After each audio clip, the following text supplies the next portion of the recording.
¿Qué tal, amigas y amigos de Entre Tejas? Bienvenidos a este programa en que me van a perdonar, pero me di la oportunidad de hacer un homenaje modesto a alguien a quien admiro mucho, a quien ha sido un gran maestro en mi formación y a quien sigo leyendo.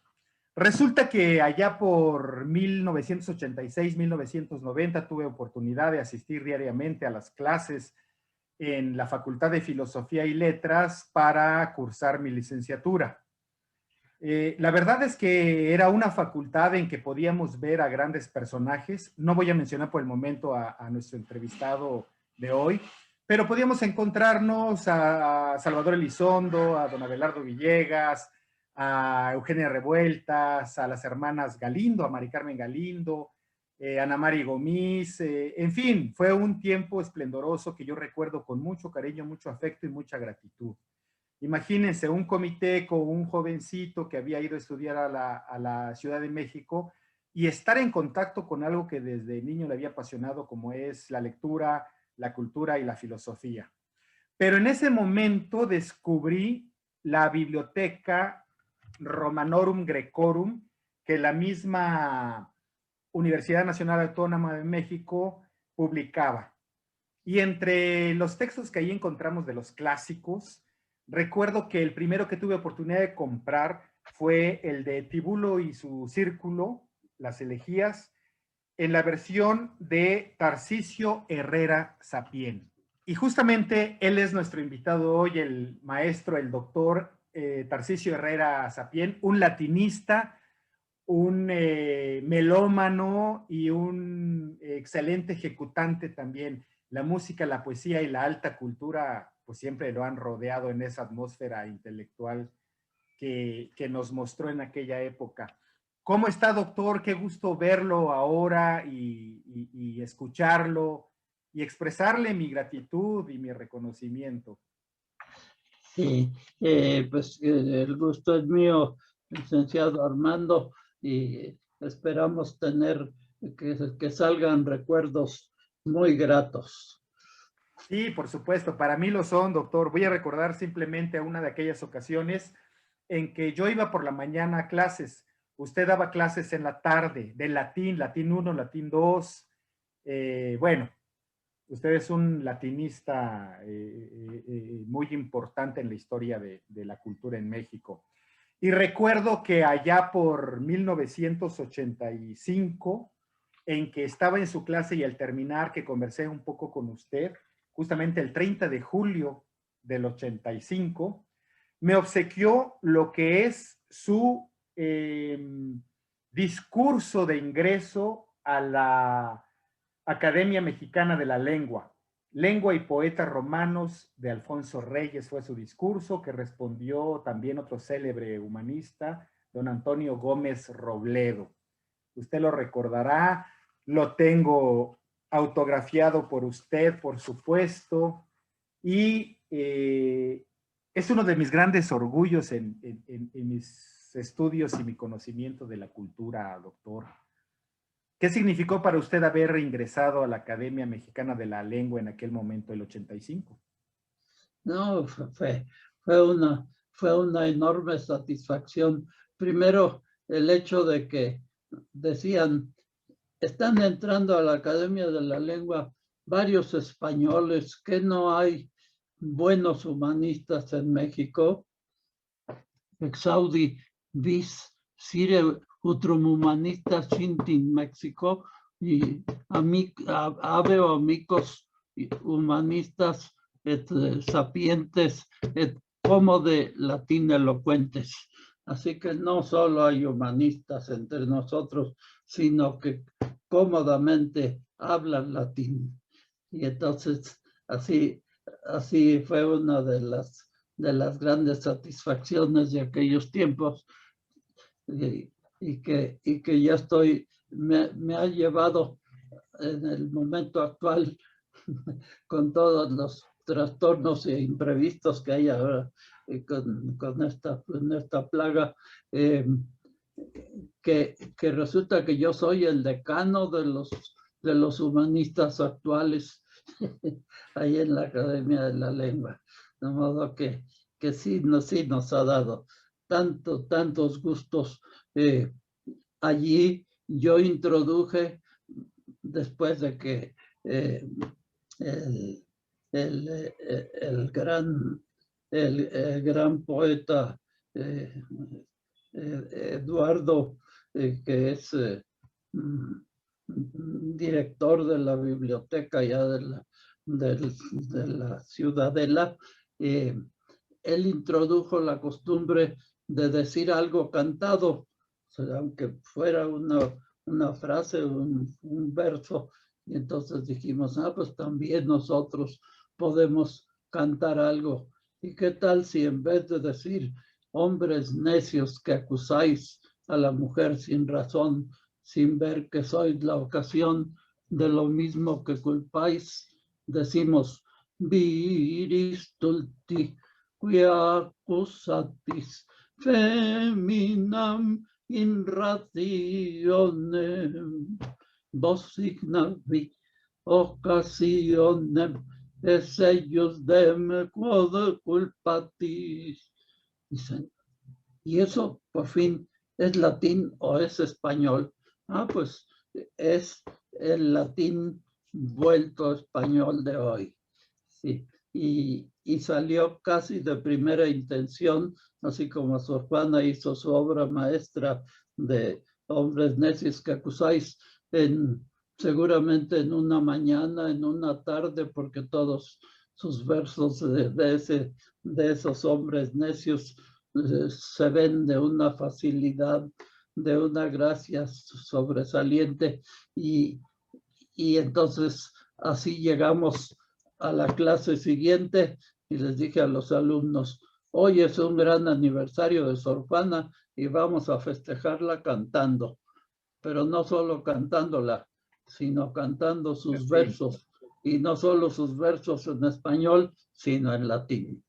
Esos Claro, qué maravilla. fueron Fíjese que estoy recordando ahorita algo de Quevedo, que él utilizaba un adjetivo que era latinizavia, latiniparla.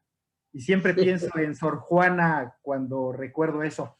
Oiga, doctor, voy a hacerle una confesión. Cuando yo estaba en la época preparatoriana, algunas lecturas de Virgilio y que aprendí leyendo a Borges en una de sus conferencias de las 7 noches, donde habla de aquel verso en que Virgilio conduce a Dante, creo que al infierno, y van acompañados por la Sibila también, pero decía algo así como Ibant sola sub nocte per umbram. Sí. Y hacía un gran análisis de qué manera estaba planteado metafóricamente y en términos estilísticos ese verso de la Eneida. Pero después mi sorpresa, y aquí va mi confesión, cuando llego a la facultad y me encuentro a grandes maestros que mantenían vivo todavía el idioma, la lengua de los clásicos, el latín y el griego, que es el caso suyo que a tantas generaciones enseñó. Doctor, dígame algo, ¿qué significó toda esa pléyade? ¿Por qué se dio de esos grandes humanistas que han sido en la historia de la cultura de México? Usted, don Rubén Bonifaz Nuño, los grandes traductores, pues, de la Romanorum Grecorum Bibliothecorum, ¿no? De esta colección. Sí. Estoy pensando también en Don Bulmaro, en fin. ¿Por qué se dio esta conjunción? Y usted nos puede platicar un poquito de los orígenes de esa biblioteca que revivió Sí, los claro. clásicos. Sí, que entonces dice don Rubén Bonifaz Nuño, el ilustre licenciado, que como le había encantado con el cultivo del español, el cultivo del latín, pues aquí hay latinistas en la Facultad de Filosofía y Letras, y aquí se pueden crear carreras nuevas, y entonces hay que crear la licenciatura en letras clásicas. ¿Y quiénes pueden entrar a ella?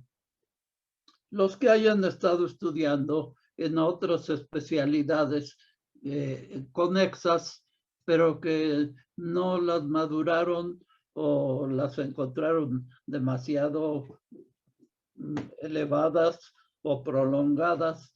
Y entonces dice, vamos a concentrarnos en lo conciso, breve e inmediato. Y ellos mismos y nosotros mismos nos poníamos a hacer versitos en latín y nos poníamos a latinizar el español y españolizar el latín. Y entonces, qué sorpresa entre todos, decía uno, oiga, pues estos versos de Sor Juana, yo los entiendo perfectamente. Digo, sí, es que es de esos versos que ella hizo en español, que era exactamente latín, ni más ni menos. Nada más ya no tiene uno en la mente como en aquellos tiempos lo que quiere, tal o cual estrofa que quiere narrar de inmediato, pero sí que Sor Juana escribió una página entera de octosílabos en español, que era latín, y latín, que era español. Dicen, entonces sí, con razón, ya se me hacía muy fácil. Y así se nos hacía fácil y procurábamos hacérselo fácil a los alumnos. Claro, y estoy recordando ahorita ese texto maravilloso suyo también que nos costó tanto leer, comprender y en un momento dado entender, que es la métrica latinizante y que es lo que vamos descubriendo en nuestros grandes escritores de habla hispana principalmente, tanto los de los siglos de oro como el caso de Sor Juana también.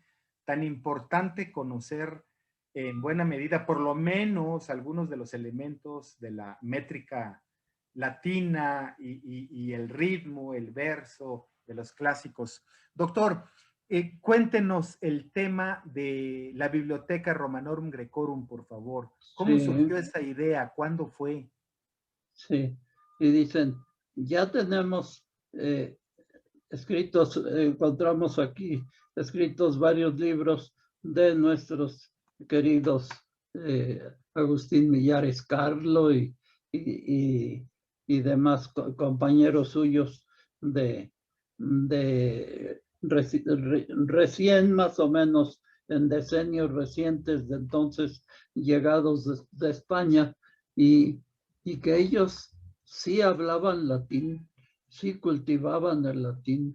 Y entonces, ¿por qué si ellos empezaron a publicar traducciones de historiadores, de poetas, ¿por qué no vamos a hacerlo nosotros? Bueno, sí, es cosa nada más de empezar a hojear nuestros libros.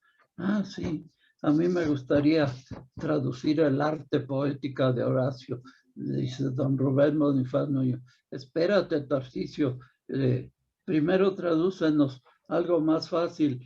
El arte poética la traducirás al final y así la tengo ya toda traducida rítmicamente de los hexámetros latinos a hexámetros castellanos. Sí, y así tomó la misma iniciativa Julio Pimentel y Ignacio Osorio y Mauricio Bechot. Mauricio Bechot de apellido francés, pero tan mexicano como tú y como yo. Decía que siempre muy, muy querido y muy comunicativo. Sí, entonces decían, sí, la latinidad nada más nos estaba esperando que alguien nos dijera, si tú traduces un libro que te lleve 6 meses de trabajo intenso, te puede producir lo razonable con honorarios. Y quién sabe cómo hacía don Rubén y nos conseguía pues 500 pesos, lo que fuera, ¿no? Lo que se consiguiera en aquellos tiempos y uno ya sacaba su primer librito y otro decía, por ejemplo, ahí está la métrica latinizante, fue mi tesis de licenciatura y así sucesivamente. Y decíamos, pues sí, sí se puede y no es tan difícil como podría creerse. Y así, eh, así Ignacio Osorio escribía mucho sobre historia del humanismo. Roberto Heredia eh, escribía bastante sobre cartas, sobre anécdotas, sobre universidades de provincia, sobre todo allá de Morelia, de aquellos rumbos tan memorables. Y nos íbamos reuniendo y se fueron produciendo cada quien en un año o dos tenía ya un librito nuevo y otro librito nuevo porque empezamos 4 investigadores a formar la Biblioteca Scriptorum Grecorum et Romanorum Mexicana y después ya eran 10 y ahora son como 15 y ya últimamente ya no nos permiten, las circunstancias críticas ya no nos permiten llegar hasta allá San Ángel, la ciudad universitaria, tan frecuentemente como quisiéramos, pero continuamente hay que ha llegado un nuevo investigador y que ya tenemos un nuevo aspirante y así que digan que ya se usa menos el latín. Bueno, ustedes creen que se usa menos, pero en pláticas privadas se usa más todavía. Sí, por supuesto. Y además, lo que enriquece al espíritu y al intelecto, conocer a nuestros clásicos. Yo, permítame, doctor, comentar a nuestra audiencia qué es justamente esta colección de la Biblioteca Scriptorum Grecorum et Romanorum Mexicana. Pues resulta que es una colección publicada por la UNAM que tiene a la mayor parte de los clásicos latinos y griegos traducidos por nuestros maestros, los que nos daban clases en la Facultad de Filosofía y Letras. Y están la Guerra de las Galias, está el trabajo de Salustio, está Heródoto, están pues todos en verdad. Y ahora les voy a comentar. En la facultad tuvimos compañeros, compañeras que venían de Argentina, de Ecuador, de Puerto Rico, de Guatemala, de muchos países de Latinoamérica. Y lo que escuchábamos era, qué envidia y qué maravilla esta colección que ustedes tienen para leer a los clásicos de manera bilingüe, porque está en latín o en griego, según el caso, y en español. Entonces, eso nos servía también a nosotros como libro de texto. Quiero decirle que la maestra Carolina Ponce, la doctora Carolina Ponce, no sé si fue alumna suya, nos hacía, en uno de los semestres nos hizo hacer la traducción de la gramática de Donato y eso nos enseñó muchísimo a poder aprender nuestros latines que tanto nos han servido posteriormente. Doctor, fíjese que no sé si recordará usted, hay un libro publicado por el Fondo de Cultura Económica del maestro estudioso Jacques Lafay, que también es un estudioso de la historia de la imprenta. Y en ese libro, que se llama Por amor al griego, él habla de todo este grupo humanístico, ¿verdad? Que tiene que ver con el Renacimiento italiano y europeo y Erasmo, por supuesto, y Flandes. Y a mí me hizo recordar justamente y preocuparme por el tema de estos humanistas que tenemos nosotros en México, que son ustedes. ¿Cuál es la misión que ustedes tenían, los objetivos? Pero las consecuencias, los resultados favorables de esa pléyade de humanistas que ustedes fueron en la cultura, en los estudios universitarios en nuestro país y en el mundo, porque a final de cuentas, Sí. pues el conocimiento es universal. Sí, me acordé en ese sentido, que dice que alguien le dice a una alumna de letras clásicas: oye, que ustedes van a prolongar el estudio de la medicina y las terminologías médicas, van a seguirlas estudiando y en latín. Pues eso ya, actualmente eso ya no se usa. Ya los nombres, los tecnicismos para denominar a las enfermedades y sus tratamientos, pues se van aprendiendo sobre la marcha en español. Y en eso llega a la conversación de estos dos profesores y le dice a su amiga de esta compañía, dice: oye, ¿alguno de ustedes dos no nos podría enseñar la forma latina de las partes anatómicas, caput, oculus, labrum, nasus nasi, capillus capilli, auris, y así sucesivamente, para que cuando encontremos una palabra compuesta que tenga un elemento clásico, la podamos entender al vuelo? Dice, precisamente de eso hablábamos, de que sí hace falta aprender en latín las raíces para entenderlas en español. Y así fue como entre lo que no se le ocurría a uno, a dos o a tres, se le ocurría a 5 o a 10, y así ya por ahí hace 2, 3 años nos mandaron decir de la rectoría: bueno, ya trabajaste 30 años aquí, ya te puedes jubilar, y porque ya trabajaste bastante latinidad. Sí, ya habíamos escrito varios de estos libritos que llegaron a 30, 40.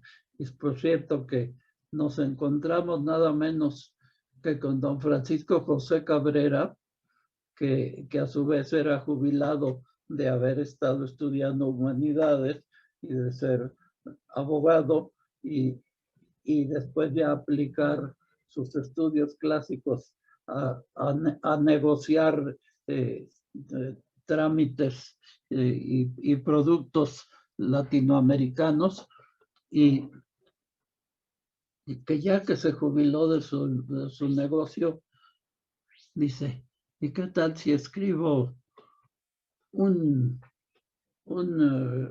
libro en hexámetros latinos sobre Sor Juana? Y lo hizo y quedó muy, muy admirado. ¿Y qué tal si hago otro ahora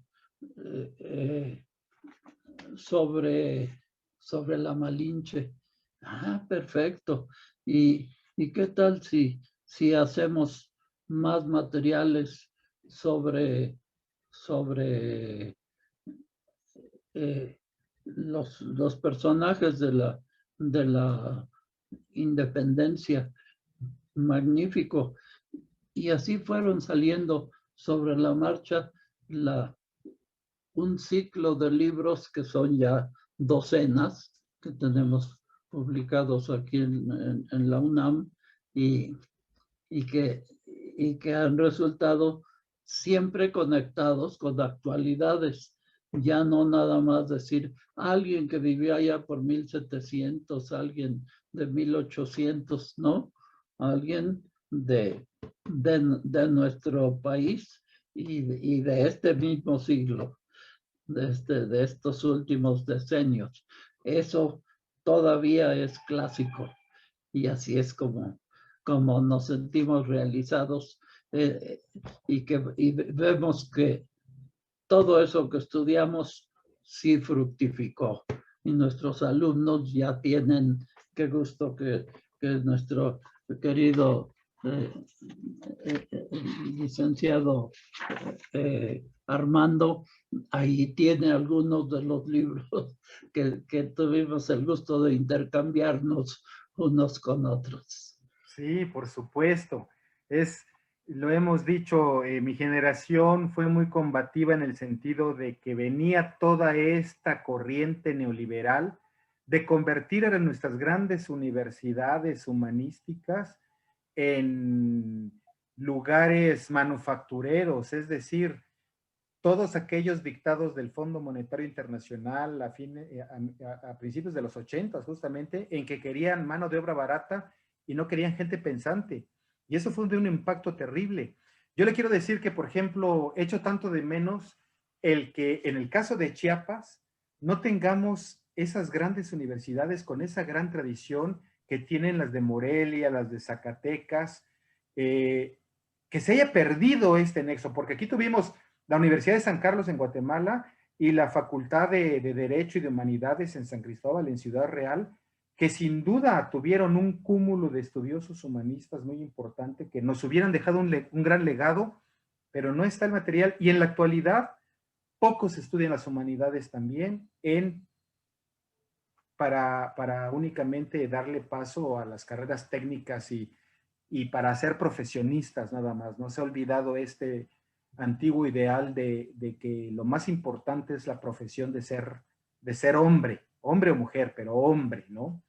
En fin, qué penoso. Pero por eso es que nos da tanto orgullo tenerlo a usted y tenerlos a ustedes, doctor, porque pues nos han dado grandes lecciones. Yo quisiera preguntarle también, si no tiene inconveniente y no le robo mucho tiempo, ¿cómo surgió su gusto por las humanidades, por la cultura? ¿Dónde ocurrió? Sí, en nuestras generaciones asistía uno a ceremonias religiosas que se En latín. rezaban, se dialogaban en latín.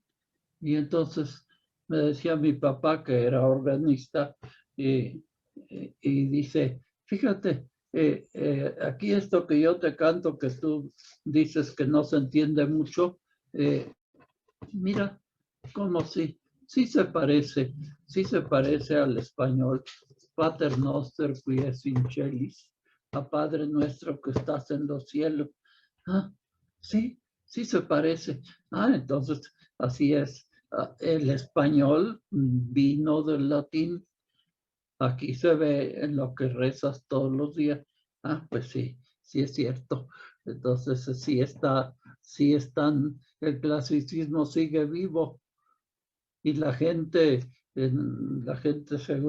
según su nivel de interés, llegaba con su librito a las ceremonias, con su librito en latín y sobre eso leía y sobre eso rezaba. Y entonces, así fue cuando empezó el clasicismo. Entonces le dijeron a don Rubén Bonifaz una vez, oiga, usted está muy contento de haber creado la Biblioteca Scriptorum Grecorum et Romanorum Mexicana, pero eso no lo podía haber hecho sin que en la universidad hubiera algunos que hubieran sido seminaristas, ¿verdad? En efecto, sí. Ya se me había olvidado, entre comillas, pero sí, pero sin ellos no se hubiera podido hacer. Así Claro, es. porque justamente los seminarios, los conventos eran el receptáculo de la tradición clásica y en latín principalmente. Fíjese que ahorita que estamos, que lo estoy escuchando, estoy pensando en que muy tardíamente dentro de la educación oficialista o oficial, se nos enseñan las etimologías grecolatinas. Recuerdo que en segundo de preparatoria comenzamos a estudiar y de ese año al siguiente decidimos vocaciones, seguramente con respecto a las humanidades y a las humanidades clásicas. Pero qué bueno sería que desde el segundo o tercero de primaria a los niños se les enseñase las etimologías grecolatinas, por supuesto. Eso sería Sí, fenomenal. sí, yo me acuerdo que algunos libritos que los maristas nos daban como textos en primaria, por allá ya por ahí cuarto, quinto, sexto, cada clase normal de información básica de partes de la oración y demás, decía, termina esta lección con los nombres de partes anatómicas: digitus, manus, ungula, brachium. Estas partes se aprenden hoy. ¿Cómo se dice dedo? Digitus. ¿Cómo se dice uña? Ungula. Y ¿cómo se dice brazo? Brachium. Bueno, ya se aprendieron 3 palabras latinas por hoy. Y así, empezar en lo facilito y se iban aprendiendo un mínimo de palabras latinas que ya les resultaban familiares. Eso. Claro, claro. Y le quiero comentar que cuando uno regresa en diferentes etapas de la vida, si tuvo la oportunidad en la juventud de leer a los clásicos y uno después de los 50 empieza a releer otra vez a Julio César, a Tibulo, a Séneca, y se hace tan verdadera aquella frase de nihil, nihil subsolem, nihil novum subsolem est. Claro. Que ya estuvo muy bien dicho, y alguno de nuestros escritores de español creo que Alfonso Reyes lo decía, ya fue mejor dicho por nuestros clásicos, ¿no? Esta frase, esta idea. Y es cierto, por eso es importante recurrir a los estudios humanísticos. Sí, sí, sí. Doctor, pues qué amable, si quiere obsequiarnos alguna otra idea, algún otro comentario, bienvenidos. Sí, qué sé yo, está uno entonces diciendo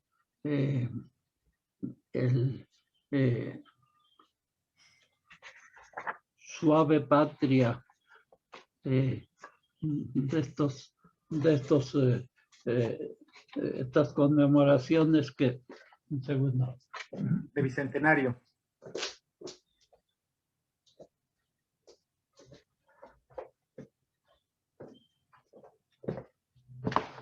Íbamos con suave patria, te amo no cual mito, sino por tu verdad de pan bendito, como a niña que asoma por la reja con la blusa corrida hasta la oreja y la falda bajada hasta el huesito.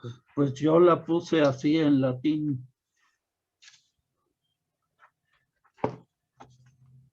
Suave patria, te amo, qual et mitum, et propter veritatem panis benedicti, sicut puella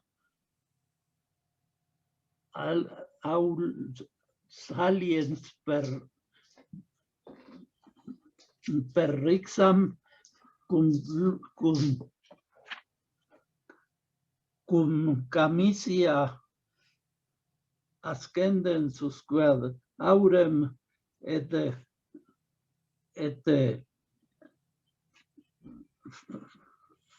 faldam descendems usque ad litum os.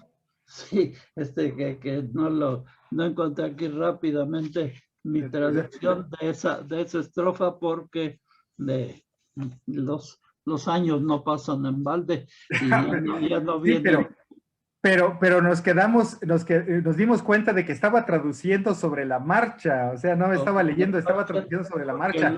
Sus divertimentos latinos. Sí, sí, sí. ni más ni menos, sí. Entonces sí,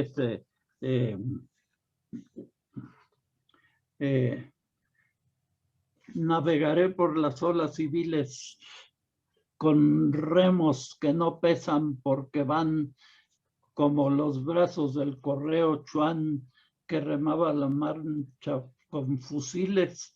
Pues yo lo puse, civiles undas navigandas peto, in remis sine pondere quierunt,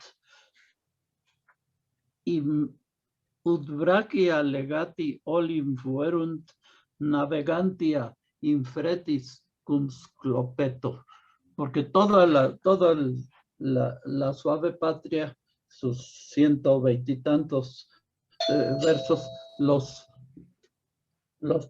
traduje en versos latinos y tuve el gusto que en la edición más o menos completa de la poesía total de López Velarde, José Luis Martínez puso en una edición que se presentó en París la traducción de La suave patria de López Velarde al inglés, al francés y al latín, claro, por Tarcisio. Sí, entonces tuve el gusto de que José Luis Martínez, que no acababa de creer que nos resultara tan fácil manejar las lenguas clásicas, digo, no solo lo podemos traducir, sino incluso lo podíamos platicar, sí, y claro. lo que pasa es que hay que no olvidar de hacer esa práctica, pero así es. Tengo aquí entonces en uno de los premios López Velarde que me tocó ¿Ser jurado? sí, que, que obtuve en 1984, premio López Velarde en 1979 y 80. Entonces, de eso, en esos años traduje La suave patria completita al latín. Y, y ya nada más, no falta más que tener algunos ratos. Se pueden ir entonando también en latín algunas estrofas más gustadas de La suave patria. Sí, Sí. y sabe a qué me sonó ahorita que dijo en latín el navegaré por las olas civiles con remos que no pesan? Me hizo pensar al viejo Homero narrando en la Odisea los sucesos de los marinos de Ulises enfrentándose al oscuro Ponto, ¿no? Esa métrica me hizo sentir esa sensación, como esa gran traducción que hay de don Alfonso Reyes sobre la Ilíada, que es hermosísima. Yo la descubrí muy tarde, pero es maravillosa. ¿Cómo no la terminó? Pocas veces se ha encontrado un libro en torno a los clásicos más sabroso que esa Ilíada traducida por Alfonso Reyes, increíble. Y todavía sí dice, y conste que nosotros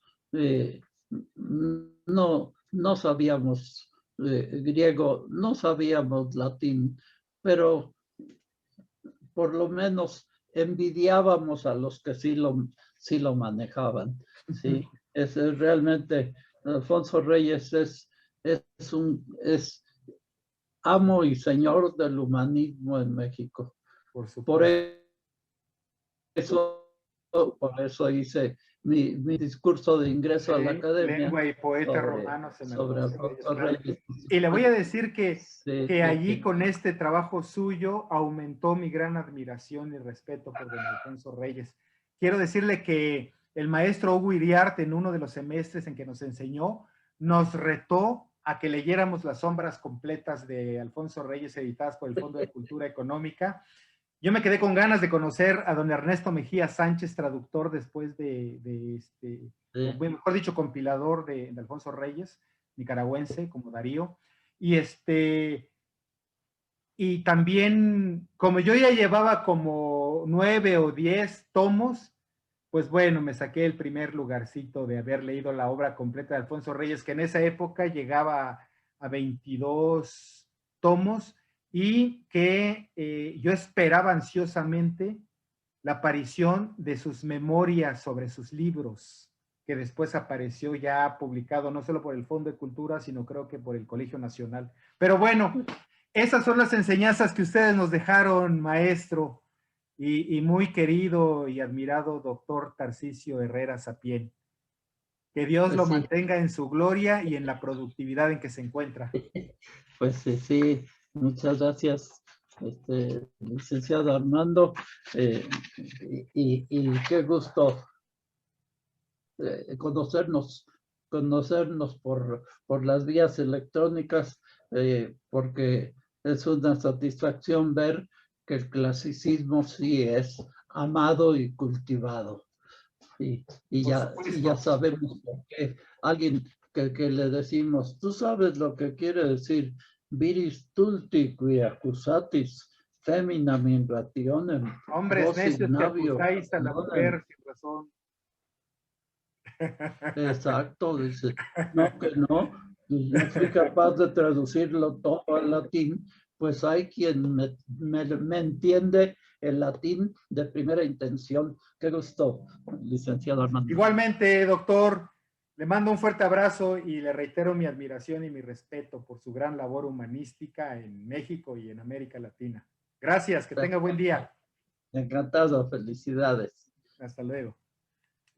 Fue así como tuvimos oportunidad de platicar con el doctor Tarcisio Herrera Sapién, latinista, humanista mexicano, y muchas gracias por habernos acompañado en esta deliciosa y muy latinizante conversación. Nos vemos a la siguiente, cuídense mucho, que estén bien. Hasta pronto.